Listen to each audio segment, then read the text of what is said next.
Chiang Kai-shek, turned against the communists. Ho narrowly escaped capture and a likely death sentence and eventually made his way to Siam, or present-day Thailand.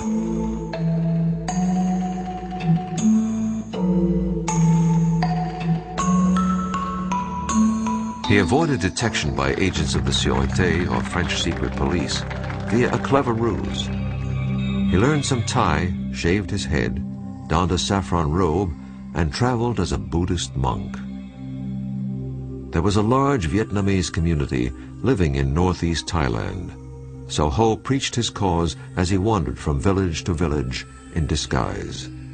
I don't know of any other leader of his stature having done this kind of masquerading under different guises, or having had to change his name so many times, which makes me wonder whether this was just a necessity, or was it the sense of the drama in the man that prompted him to do this. For most of the 1930s, Ho's whereabouts were not known. He had even been reported dead. Ho just disappeared. He was either in the cave of Yan'an with Mao, he was in a Stalin jail. There's no world figure that you can say that we don't know where he was for almost a decade. And again, this was not accidental. I mean, he didn't want to be found. Ho emerged again on the world stage shortly before the outbreak of World War II. He'd always believed that there would one day be a time when the conditions would be just right to begin the liberation of his homeland.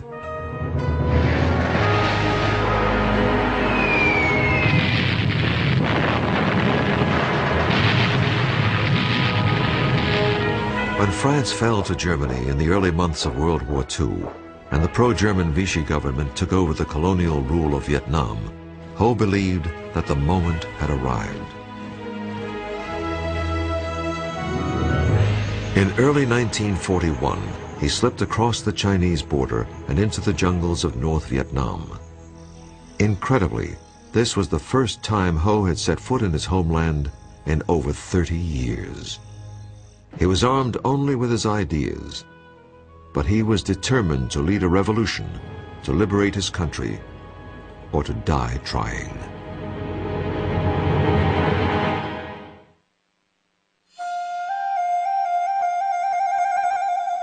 When Ho Chi Minh walked across the border into North Vietnam in 1941, it marked the first time he had set foot in his country since 1911.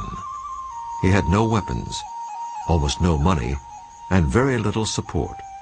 But he was determined to organize a guerrilla movement that would drive the foreigners from his country. He calls the movement the Viet Minh, which is an acronym for Independence League. And he takes for the first time this name Ho Chi Minh, which means roughly bringer of light. So Ho Chi Minh begins to exist under that name, the famous name, now, 1941. Well, there seems to be something of a myth that Ho Chi Minh, when he came back to Vietnam after 30 years of absence, was looked upon by, quote, everybody as the leader of Vietnam. I doubt that that's the case, because there was not the kind of media ability to influence the thought of people in the countryside. At that time, 90, maybe 95% of the people in Vietnam lived in small villages and cultivated rice. There were educated Vietnamese in big cities like Hanoi and Saigon who greatly admired Ho's writings under his pen name Nguyen the Patriot. But they were in the minority. The vast majority of the people in the country were not familiar with Ho or his work. In fact, most of them could not read.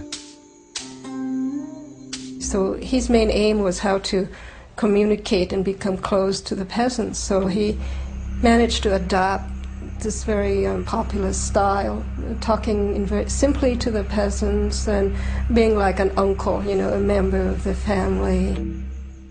Ho brought the role that his father had played as the avuncular village mandarin or local public official to a national level. Though some critics believe that this persona was nothing short of a calculated act, it was effective and the movement gained momentum. I think Ho Chi Minh's goal determined his behavior. In order to reach the masses, he had to be looking and acting and living like a peasant, to be in communion with the needs of the peasants. Ho and his followers also promoted the notion that he was a lifelong celibate who didn't have time for romance or a family because he was so devoted to his cause. This was a myth. It's fairly clear now that he had several relationships. Whether they were formal marriages or not is difficult to substantiate because there are no certificates that we can point to. It's quite well established that he had either a Chinese wife or a Chinese concubine when he was in Hong Kong. No one knows at this point what happened to that woman. If Ho was married when he returned to Vietnam, it was to his cause. He was much more interested in finding the right people to form the nucleus of his movement. One of Ho's best decisions was to enlist the help of a talented young man named Vo Nguyen Giap. Giap had a brilliant military mind and was a born leader. But when Giap and his men first encountered Ho, they didn't know who he was or why they should follow him. Ho told them that he had been trained in Moscow and that he was going to liberate the country by using the proven methods of his hero, Lenin. Giap and his men, and hundreds of others, soon joined Ho. I never thought of him as a revolutionary as much as an organization man. What he was a genius at was his ability to organize movements, the front organization particularly. A popular front is simply a group of groups united in a single purpose. Ho brought many of the other Vietnamese nationalist organizations together under his banner. But in order to do this, he had to focus on the issues that would appeal to the broadest possible group. One was the issue of national independence, and the other was what might loosely be called social justice, which would mean land reform, better working conditions, democratic rights, and things of that type. You note here not a single word about communism, about collectives, about nationalization of industry, but very simple humanistic ideas that the vast majority of the Vietnamese people could accept.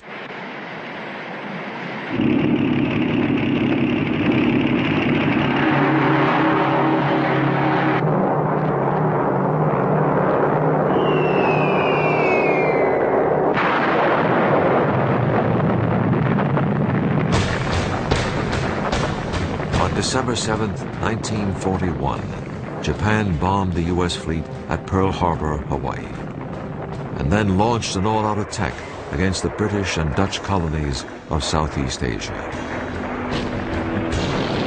Within weeks, Hong Kong, Malaya, Singapore, and Indonesia had all fallen to the Japanese Empire.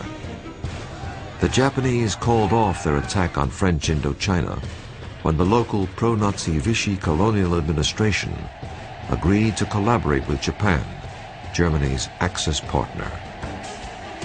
Ho could very well have said, okay, I will side with the Japanese because they're like Asians. But he came to the conclusion, very wisely, the Japanese are no better than the French. They're both aliens. Neither one of them is going to do us any good. Ho Chi Minh traveled to South China. Since the Chinese were also fighting Japan, he believed that he could get some military aid from the nationalist Chinese. To his surprise, he was arrested by the local authorities because he was a communist.